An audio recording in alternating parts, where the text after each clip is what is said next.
Comeback करना पडेगा. मुंबईच्या तिरंगा मोर्चातील बाळासाहेब ठाकरेंचा जेनझी स्टाईल पोस्टर व्हायरल.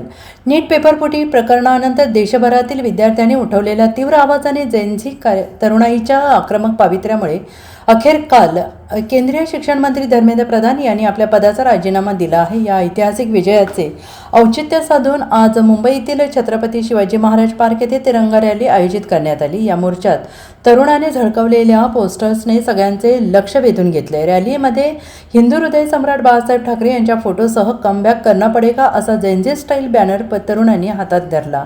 तसेच अन्न आणि औषध प्रशासन विभागाचे आयुक्त तुकाराम मुंडे आणि अभिजित दिपके यांच्या कामगिरीचे कौतुक करणारे 2 वाघांना सलाम असे बॅनर झळकवले. तर एका लहान मुलीच्या हातात मोदी तुमच्यापेक्षा जास्त डोकं माझ्याकडे आहे असा पोस्टर दिसून आला. मनसे नेते संदीप देशपांडे यांच्या टी-शर्टवर हिटलर का बेटा झुटलर या आशयाचा संदेश आणि पंतप्रधान नरेंद्र मोदींचा फोटो छापलेला होता. याशिवाय कोळी बांधव पारंपरिक बँड पथकासह या रॅलीत सहभागी झाले होते. Bureau report, SVN Marathi, Mumbai.